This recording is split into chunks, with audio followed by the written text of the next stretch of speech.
भारत गौरव आचार्य श्री पुलक सागर जी गुरुदेव के प्रवचन और लेटेस्ट धार्मिक भजन व कार्यक्रम निशुल्क देखने व सुनने के लिए हमारे YouTube चैनल जीन शरणम मीडिया को आज ही सब्सक्राइब करें और सबसे पहले देखने के लिए बेल आइकन पर क्लिक जरूर करें। इस मानवता के महायज्ञ में आप अपने समर्पण और ध्यान की आहुतियां दे रहे हैं।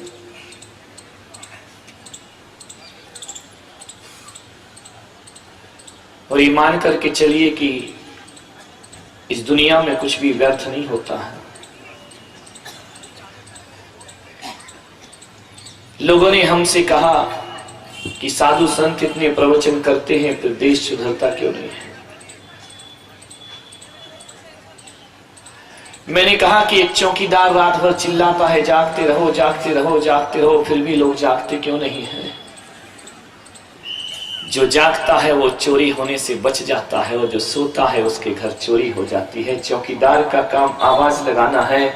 जैसे चौकीदार की एक ड्यूटी है कि वह रात भर कहेगा जागते रहो जागते रहो, बस पुलक सागर की भी एक ड्यूटी है और इस ड्यूटी को मैं ब्यूटी बना करके जिया करता हूँ। जो जाग जाते हैं वो संभल जाते हैं, जो नहीं जाग पाते हैं उनके घर लुट जाते हैं। सतगुरु दे जगाए, सतगुरु जगाने का काम करते हैं। तुम तो इतने बेईमान हो कि खुद ही अलार्म भरते हो कि सुबह 4 बजे उठना है और जैसे ही घड़ी जगाती है उसको 2 पढ़ते हैं, चुप थोड़ा और सो लेते हैं। तब क्या करें तुम्हारे साथ। आकाश से पानी गिरता है, वो खेतों पर भी गिरता है, वो बगीचों पर भी गिरता है, वह मकान पर भी गिरता है, वह मंदिर पर भी गिरता है। आकाश से पानी गिरता है तो डामर की सड़कों पर भी गिरता है, लेकिन इतना मान करके चलो कि पानी यदि खेत में गिरता है तो फसलें पैदा होती हैं, पानी यदि बगीचे में गिरता है तो फूल खिला करते हैं। लेकिन ये भी मानकर चलो कि डामर की रोड पर गिरा हुआ पानी भी व्यर्थ नहीं होता है। मैं मानता हूं कि वहां फसल नहीं आती है, वहां फूल नहीं खिलते हैं, लेकिन गिरा हुआ पानी गोबर के धब्बे जरूर धो देता है, रोड की सफाई जरूर कर दिया करता है। अभी आपको निर्णय करना है कि आप खेत हैं कि खलिहान है कि बगीचे हैं कि डामर की पक्की सड़क है। इस सोचना आपको है मेरे भाई। बादल का काम बरसने का है और संतों का काम उपदेश देने का है। कितना ग्रहण होता है, कहां गिरता है, उसकी उपयोगिता वहां जाकर सिद्ध होती है। मैं जावरा में था, बड़ैया जी वहां से आए हैं अपनी टीम को लेकर। एक ऐतिहासिक आयोजन जावरा में किया गया। इसका मतलब ये नहीं कि मंदसौर में नहीं हो रहा है। शुरू में मुझे लग रहा था, लेकिन आज समझ में आया कि मंदसौर में जवानों में नहीं बूढ़ों में भी जान हुआ करती है। और उन्होंने वह कार्य कर दिखाया। जावरा में एक परिवार जिसके बेटे का मां से बरसों से केस चल रहा है अदालत में,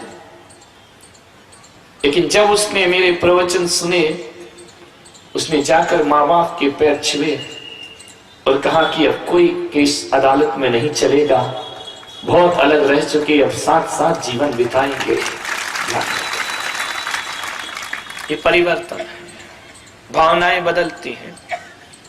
एक व्यक्ति ऐसा जो मंदिर नहीं जाए, पूजा नहीं करे, पाठ नहीं करे, ऐसा धनपति वह ऐसा जुड़ा संत से कि उस व्यक्ति को कभी उसने फैक्ट्री से बाहर नहीं निकला।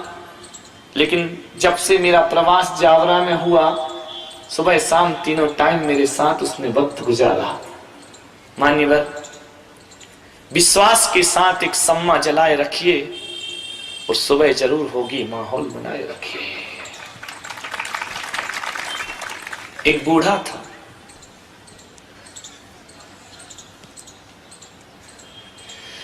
बुढ़ापा कभी कभी वरदान हो जाता है और बुढ़ापा कभी कभी अभिशाप बन जाता है। और एक बात ध्यान रखना कि ऐसा नहीं है कि तुम्हें बुढ़ापा ना आए।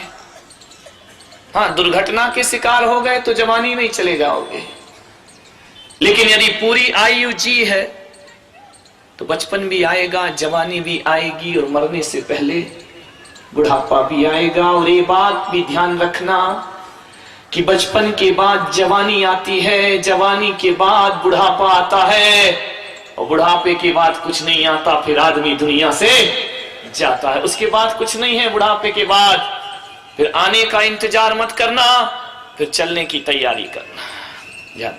बुढ़ापा